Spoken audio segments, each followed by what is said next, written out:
गाजीपुर क्या पूरे देश के लोग जानते हैं गाजीपुर क्यों आना पड़ा। और हमने कभी कल्पना नहीं करी थी कि इस तरह के माहौल में भी गाजीपुर आना पड़ेगा।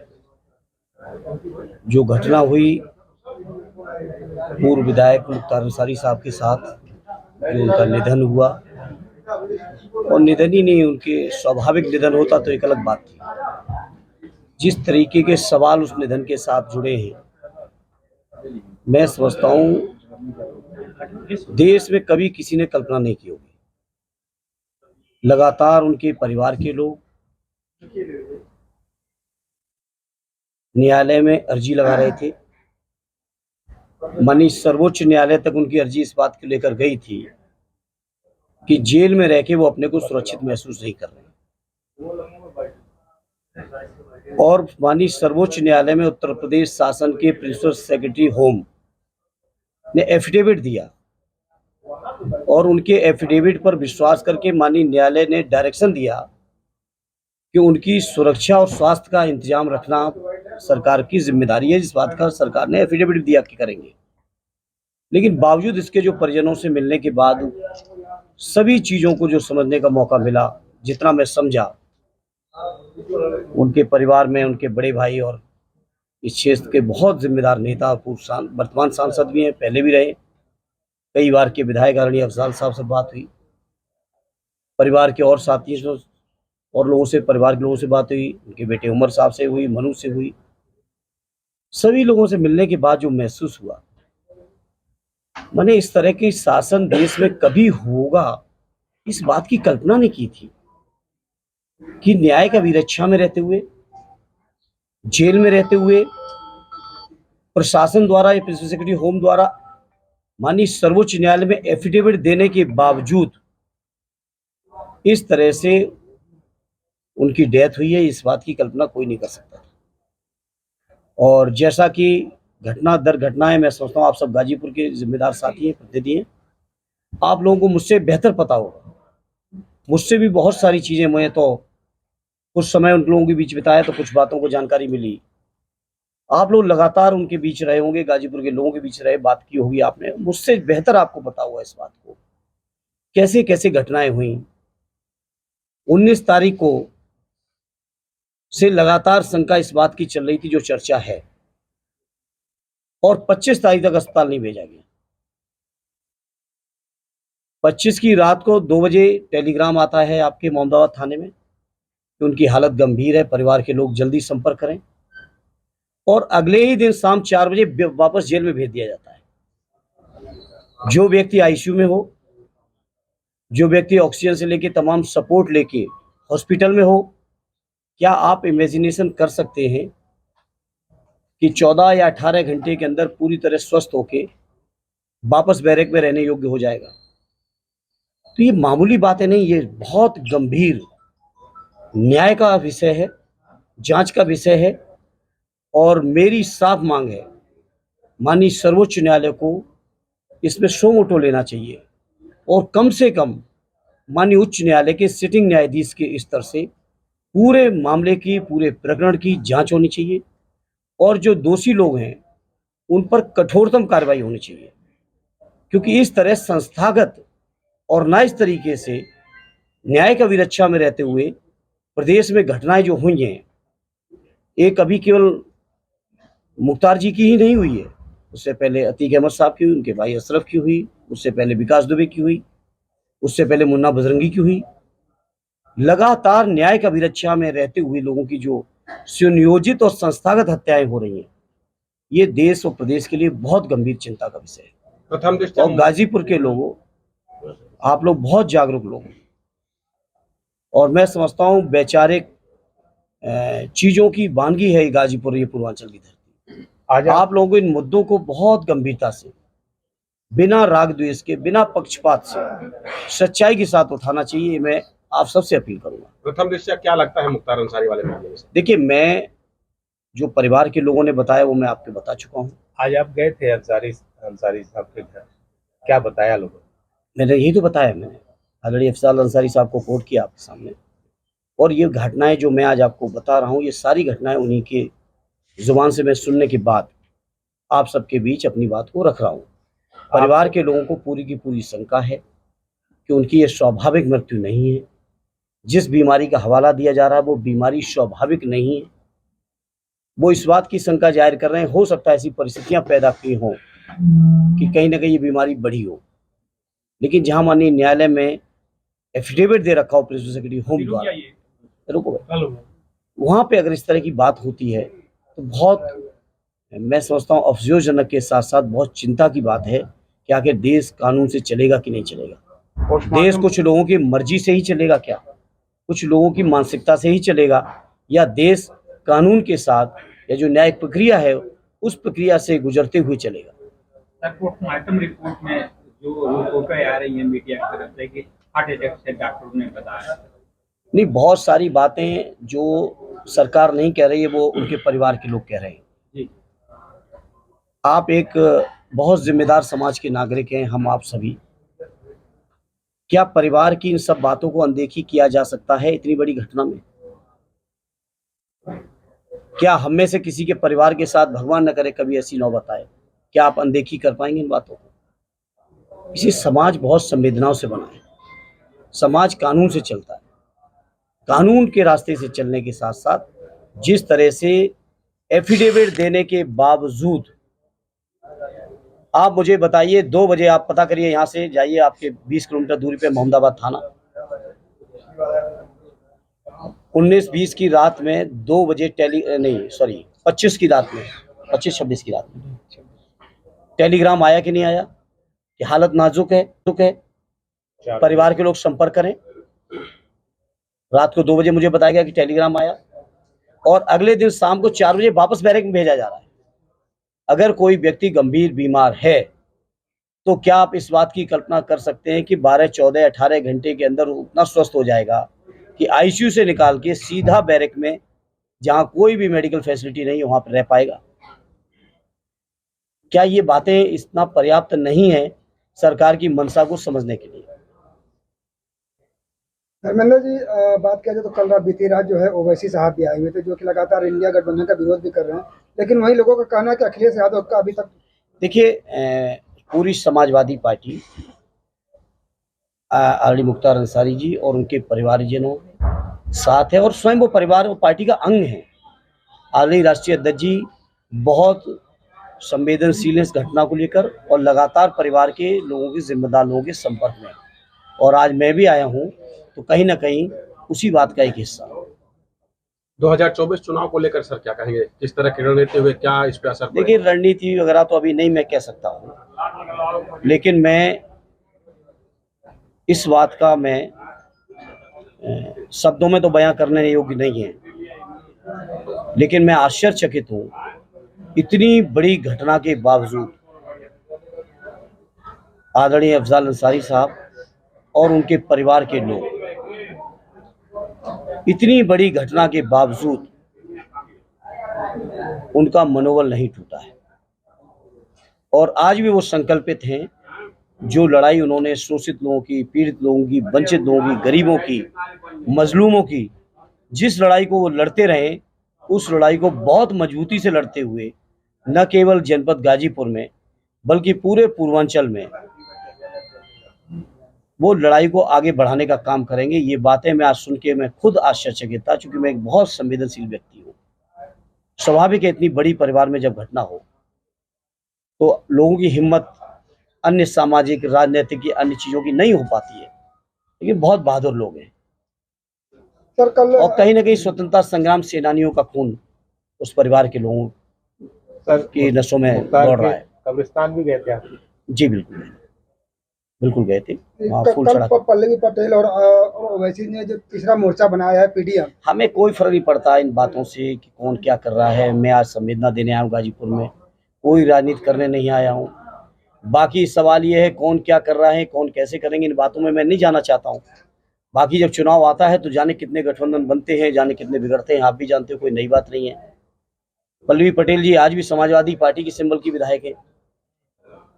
टेक्निकली वो आज भी साइकिल के निशान पर समाजवादी पार्टी की ही विधायक है। वो अलग बात है, वो अपना एक दल चलाती हैं स्वतंत्र तौर पर। पोस्टमार्टम रिपोर्ट में कार्डियक अरेस्ट है, उसके बाद से जांच टीम बना दी गई है और 1 महीने में रिपोर्ट सौंपने कहा गया है। देखिए, वो कहा गया है लीपापोती बहुत होती है, लीपापोती बहुत होती है। विकास दुबे की घटना की क्या कोई रिपोर्ट आई आज तक?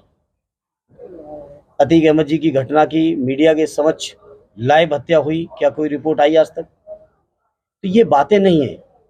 हम लोगों समाजवादियों को भरोसा न्यायालय पर है, माननीय सर्वोच्च न्यायालय पे है, माननीय उच्च न्यायालय पे है। ये जो कमेटियां बनाई जाती हैं, इन कमेटियों की कितनी जिम्मेदारी है या कितनी गंभीरता है वो आप सब जानते हो। सरकार की जांच पे भरोसा होगा? कतई नहीं होगा। जब सरकार ही कटघरे में है, सरकार के अधीन रहते ही इतनी बड़ी घटना हुई, सरकार के अधीन रहते ही अगर वो गंभीर बीमारी में थे तो 18 घंटे भी नहीं लगे, वापस बैरक में भेजे गए। क्या सरकार के सामने दिक्कत थी अगर इलाज को, ट्रीटमेंट को कंटिन्यू करते?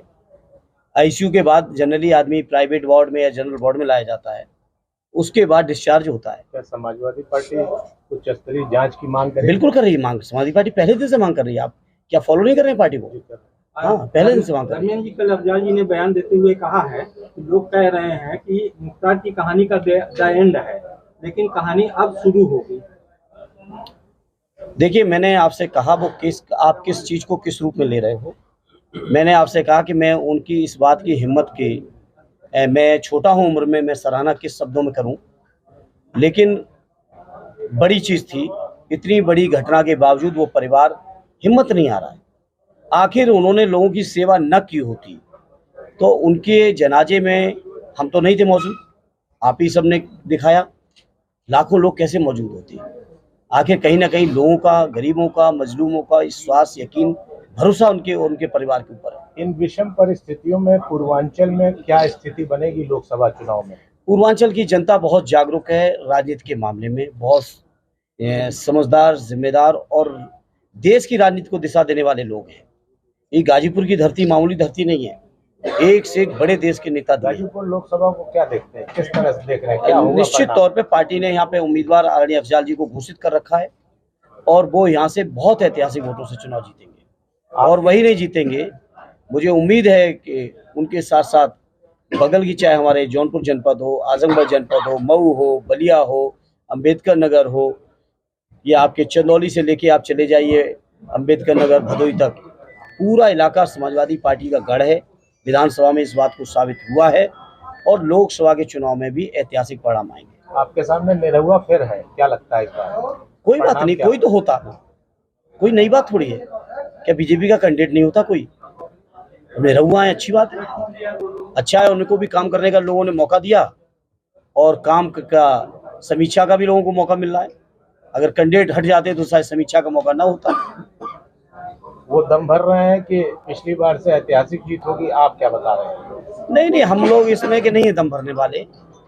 हम तो आजमगढ़ की सरजमी को और वहाँ के लोगों को सलाम करते हैं, प्रणाम करते हैं कि वहाँ के लोगों ने हमारे समाजवादी आंदोलन को बहुत मजबूती देने का काम किया। आजमगढ़ के लोगों ने, गाजीपुर के लोगों ने भी किया। और आजमगढ़ ऐसी शानदार सरजमी जहाँ से सदैव नेताजी स्वयं सांसद रहे, आदरणीय अखिलेश यादव जी सांसद रहे हों, उन लोगों से पहले, हमारे बड़े नेताओं से भी पहले स्वर्गीय चंद्रजीत जी, स्वर्गीय राम नरेश जी, वहाँ से इसका समीक्षा का भी लोगों को मौका मिल रहा है। अगर कैंडिडेट हट जाते तो शायद समीक्षा का मौका ना होता। वो दम भर रहे हैं कि पिछली बार से ऐतिहासिक जीत होगी, आप क्या बता रहे हैं? नहीं, हम लोग इसमें के नहीं है दम भरने वाले। हम तो आजमगढ़ की सरजमी को और वहाँ के लोगों को सलाम करते हैं, प्रणाम करते हैं कि वहाँ के लोगों ने हमारे समाजवादी आंदोलन को बहुत मजबूती देने का काम किया। आजमगढ़ के लोगों ने, गाजीपुर के लोगों ने भी किया।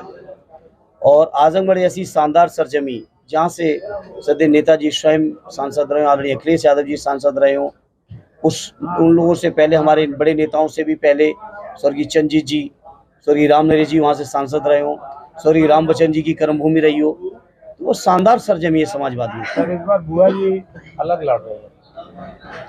अब लड़ रही तो लड़ सकती है, वो तो फैसला उनका है। उसका क्या असर आएगा?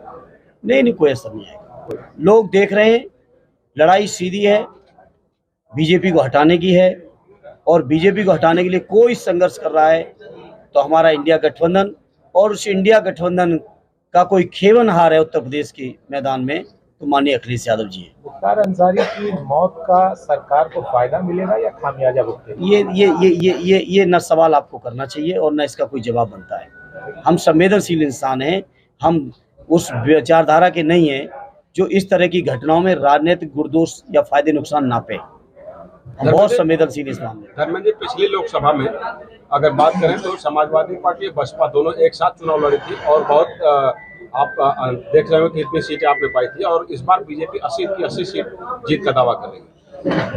अगर बीजेपी के दावों को आप इतना गंभीरता से लेते हैं मेरे पत्रकार साथी, तो आप बीजेपी के उस दावे को भी गंभीरता से लीजिए और उसका हिसाब किताब भी लीजिए, राजनीतिक व्यक्ति का या राजनीतिक दल का या उनके घोषणा पत्र का या दावों का, जिसमें उन्होंने कहा था कि हर साल 2 करोड़ रोजगार देंगे। आखिर बीजेपी के उन दावों का क्या हुआ? जिन दावों में बीजेपी ने कहा था कि किसानों की आमदनी हम दूनी करेंगे, उन दावों का क्या हुआ? जिन दावों में बीजेपी के लोगों ने कहा था हम महंगाई कम कर देंगे, पेट्रोल डीजल का दाम बहुत नीचे ले आएंगे, क्या वो दावे सच हो गए? बीजेपी के लोगों ने ही कहा था, उस समय के प्रधानमंत्री आदरणीय डॉक्टर मनमोहन सिंह जी का अपमान करते हुए कहा था, उनका अपमान करते हुए कहा था कि माननीय प्रधानमंत्री जी की उम्र की तरह डॉलर की कीमत में रुपया बढ़ता चला जा रहा है। कहा था या नहीं कहा था? पत्रकार मित्रों, आप पे रिकॉर्डिंग होगी। आखिर उन दावों का क्या हुआ? आखिर उन दावों का बीजेपी का क्या हुआ जिन दावों में बीजेपी के लोगों ने कहा था देश नहीं बिकने दूंगा? मैं बीजेपी के जो भी साथी हों उनसे पूछना चाहता हूं, और आप लोग कोई पूछ सके तो पूछिएगा, मेरे नाम से पूछिएगा कि आखिर देश बिकने की बीजेपी की परिभाषा क्या थी? जहां रेल बेच दिया, तेल बेच दिया, बीमा बेच दिया, सरकारी बैंकें बेच दी, हवाई अड्डे बेच दिए, हवाई जहाज बेच दिए, बंदरगाह बेच दिए, बड़ी से बड़ी कंपनियां बेच दी। आखिर बीजेपी के लोगों की नज़रों में देश बेचने की परिभाषा क्या है?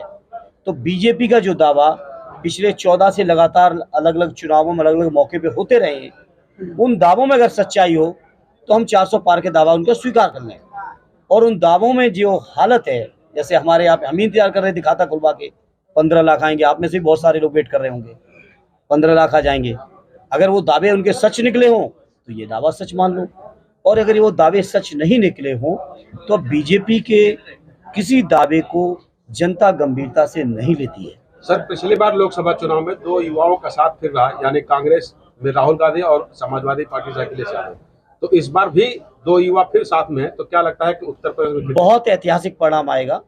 उत्तर प्रदेश से तो आएगा ही आएगा, उत्तर प्रदेश के साथ साथ पूरे देश से आएगा।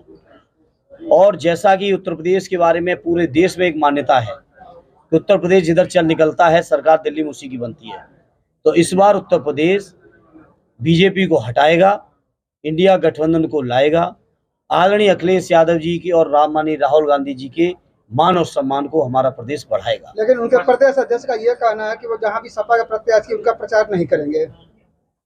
अजय राकैया, मुझे मुझे जानकारी नहीं है, और उन्होंने किस परिप्रेक्ष्य में कहा है, क्यों कहा है, मुझे जानकारी नहीं, इसलिए मैं उस पर कोई बात का न सकारात्मक न नकारात्मक कोई बात मैं उस मामले में नहीं कहूंगा। बसपा के गठबंधन टूटने अभी से कोई अभी असर अभी नहीं है। अभी अभी कल ही रामलीला में कांग्रेस और समाजवादी नेता सब साथ थे दिल्ली में। अब मुझे नहीं मालूम कौन से परिप्रेक्ष्य में क्या बात आप लोगों ने उठा ली। कई बार आप लोग भी तो सब कुछ अच्छा चलता है तो आपको दिक्कत होती है। बसपा गठबंधन टूटने से कोई मतलब बसपा का बना कहाँ था कि टूटा है? 2019 में बना। तो 19 के बाद 22 की परफॉर्मेंस क्या रही? आप ही की जेल में उठाइए, आप ही की जेल में उठाइए। अखिलेश जी का आना है सर इधर? आदरणीय हर्षित जी अभी टिकटों में और तमाम रणनीति में व्यस्त हैं, और बिल्कुल आएंगे, क्यों नहीं आएंगे। सर, लोकसभा चुनाव के लिए बीजेपी कह रही है कि ऐसा कोई काम आप लोग मत करिएगा, जनता से अपील कर रही है कि श्री राम मंदिर बन चुका है और राम के सामने आप नजर न मिला पाए। किसने कहा है? विपक्ष के लोग कह रहे हैं, भाजपा के लोग कह रहे हैं, जगह जगह। नहीं, बीजेपी के लोगों को छोड़िए, इनकी बातों को छोड़ ही दियो, सवाल इनसे मुद्दों पे करो।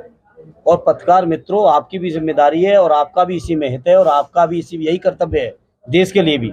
हम राजनीतिक लोगों के साथ साथ आपकी भी जिम्मेदारी यही बनती है लोकतंत्र के चौथे स्तंभ के तौर पर, क्योंकि बीजेपी के लोग लोकतंत्र खत्म करना चाहते हैं। बीजेपी के लोग बाबा साहब भीमराव अम्बेडकर जी के बनाए हुए संविधान को सिर्फ इसलिए खत्म करना चाहते हैं कि उस संविधान में समाज के हर व्यक्ति को समान अधिकार मिले हैं, समान अवसर मिले हैं, समान न्याय मिला है, समान मौका मिला है, और यदि कोई दबा है, कुचड़ा है, समाज में बैक बेंचर बनाया गया है, तो उसको आगे लाने का एक इंतजाम है, जो संवैधानिक व्यवस्था है, उसमें भारतीय जनता पार्टी का भरोसा नहीं है। और इसीलिए बीजेपी के लोग कहते हैं कि मुझे 400 पार चाहिए, क्योंकि वो चाहते हैं लोकसभा में 2/3 का बहुमत हो जाए, मन चाहा संविधान बना लें। इसीलिए प्रधानमंत्री जी ने भी बयान दिया कि कुछ ऐसे फैसले होंगे जो हजारों साल लोग याद करेंगे। इस तरह बीजेपी के लोगों से पूछ